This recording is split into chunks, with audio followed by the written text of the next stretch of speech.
بصحبة الكابتن خالد الطيب في يوم استوديو الدراويش في برنامج فراعين الكورة.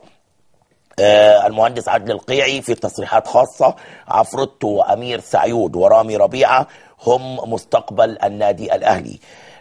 عفروتو في تصريحات خاصة: لو هشتغل بواب مش همشي من النادي الأهلي. يمكن تصريح عفروتو بيتكلم بمنطقية وولاء مطلق للأهلي في الفترة دي يا كابتن خالد. ولاء يعني منتهى الولاء ان حد يقول كلمة زي دي. دلوقتي اللعيبة كلها بتفكر في انها محترفة وانها ليها حقوق وليها واجبات، فبرضه لازال في جزء من اللاعبين بيتعامل بعاطفية او ان هو ابن النادي وان هو ما يقدرش يستغنى عن النادي.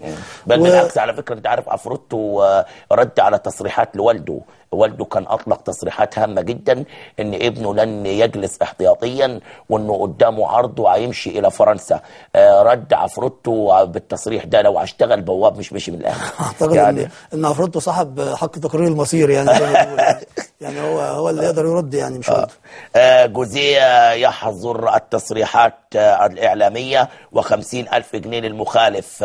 فرمان جديد ضد التصريحات الإعلامية.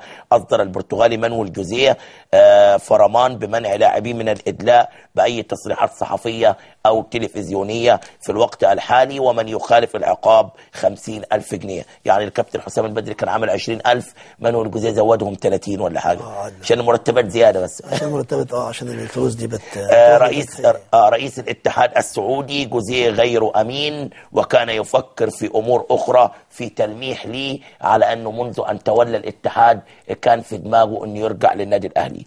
شن إبراهيم علوان رئيس نادي الاتحاد السعودي هجوما لاذعا ضد البرتغالي مانويل جوزيه المدير الفني السابق لنادي الاتحاد جدة والذي تولى المهمة في النادي الأهلي.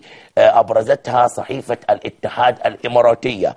قال إن جوزيه لم يكن على المستوى المطموح في اتحاد جدة وأنه كان غير أمين مع النادي، وقال إنه حقق نتائج سيئة وإن النادي تعادل في 8 مباريات وأنه كان يفكر في إقالته، ولكن هو طول الوقت كان يفكر في الرحيل إلى مصر والتعاقد مع النادي الأهلي. طبعا اعتقد ان ده تصريح خطير جدا. يعني محمد نور ايضا بيرد. محمد نور كان ليه مشاكل كتيره مع مانويل جوزيه. جوزيه ظالم ورحيله عن الاتحاد اسعد خبر سمعته في حياتي. يعني دي تصريحات لمحمد نور عن البرتغالي مانويل جوزيه.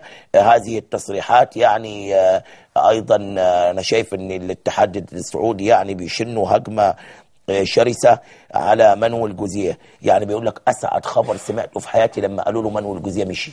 هو أكيد أي لاعب كورة يعني لو علاقته كويسة بالمدير الفني بيبقى